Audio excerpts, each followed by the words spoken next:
Welcome back to the cabin. We got our first dusting of snow up here, maybe an inch or two. This is the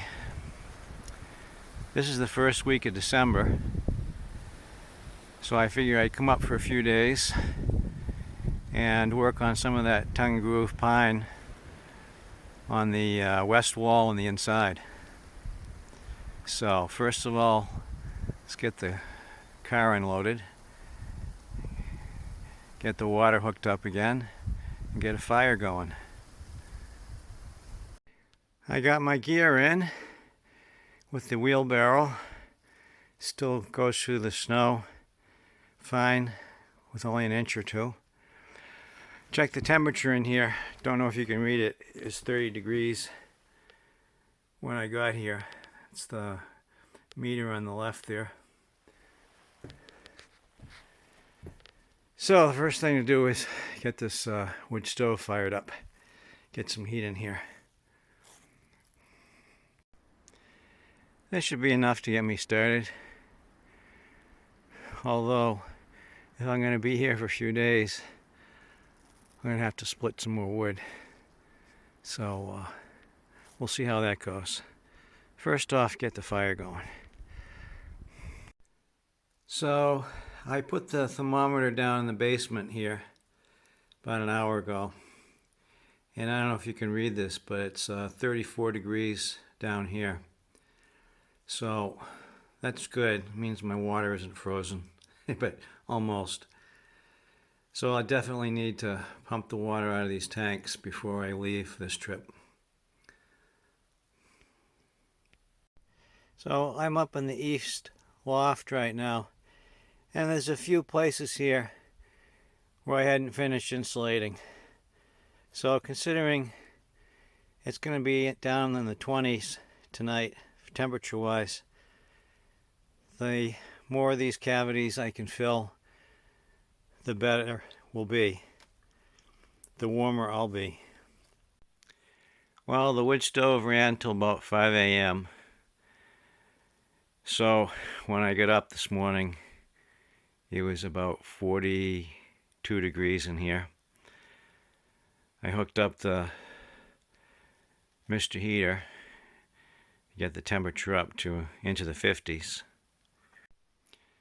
This is the west wall of the cabin. This is the wall I want to start putting tongue and groove up next. So this is kind of like a before picture. So now I have to go down the basement and bring up three boards.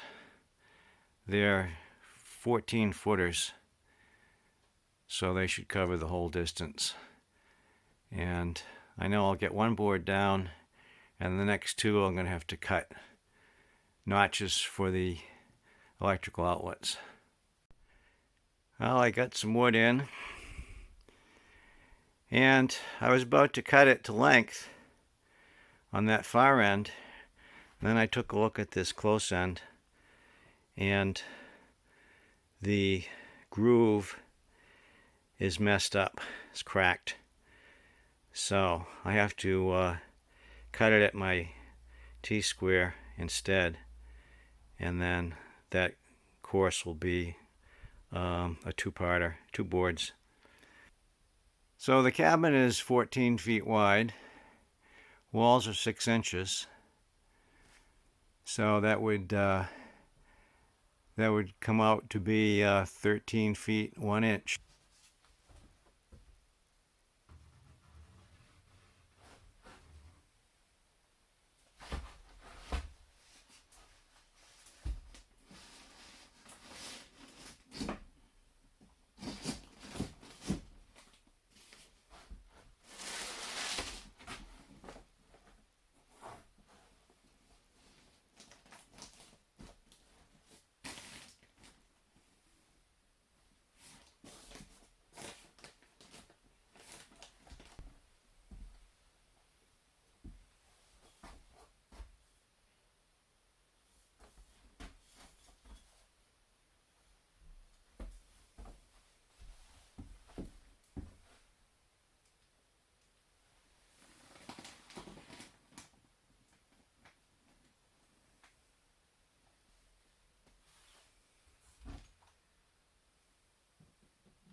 Alright, time to notch out for those 2 electrical outlets.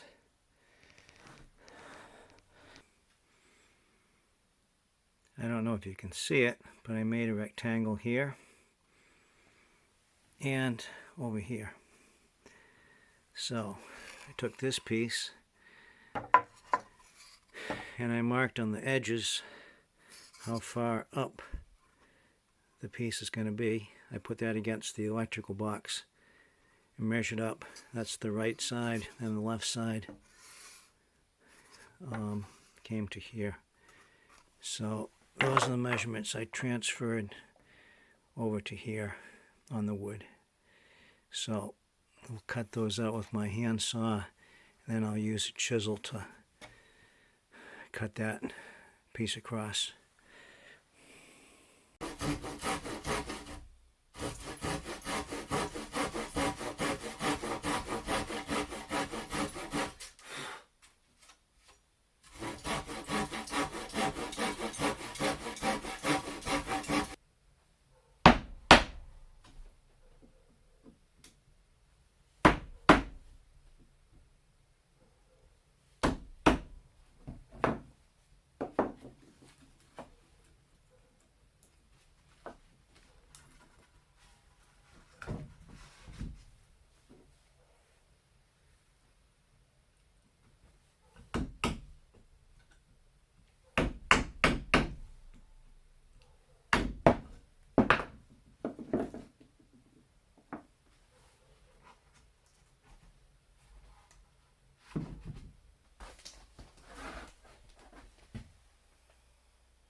My clothespin to help me hold up the tongue groove boards temporarily.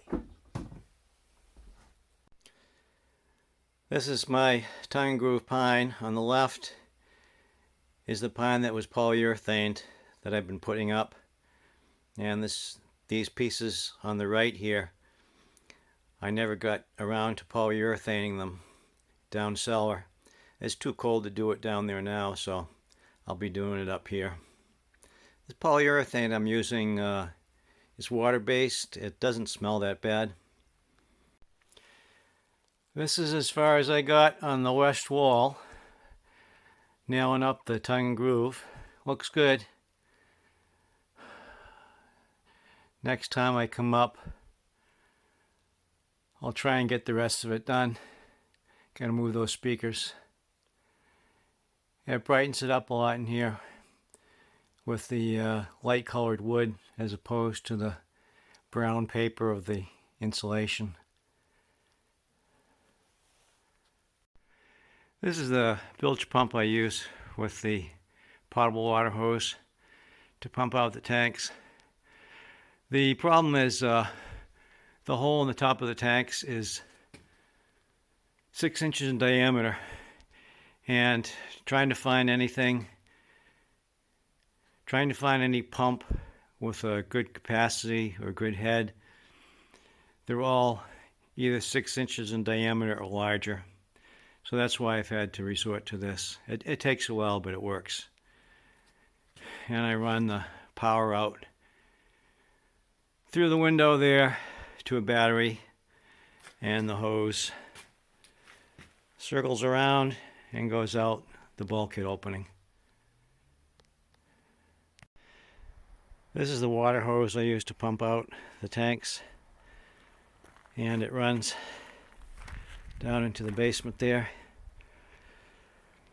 What I have to do is I have to prime this line, so I have to take that end, bring it down cellar, let the whole thing fill up with water, and then when I bring the line out and put it down there, it acts as a siphon and helps pull the water out. This bilge pump, I don't even think it has a head of 10 feet to push water up, so it's not the greatest. Here's my battery for the bilge pump. So I just put antifreeze in the toilet and the trap in the kitchen sink. So now I drain the water lines. The blue line with the flexible hose on the left there that goes into the accumulator, I'll take that off, put it in the bucket, drain that out. There's not much in it. And then on the right side of the water pump is a strainer, and I forgot to take the bottom of the strainer out last year. Nothing cracked, but there was water in there, so I walked out. And then I'll disconnect that flexible hose next to the strainer and drain any water that remains out of the tanks. And I don't know if you can see it here. There's a drain in the cellar floor, so that'll just drain out there. Well, that's going to do it for this trip. This will probably be my last trip of the year. Since it's early December, I probably won't be back up here until April time frame. So, if you enjoyed the video, please give it a like and please subscribe to the channel. Everybody have a Merry Christmas. And we'll see you again next year up at the cabin.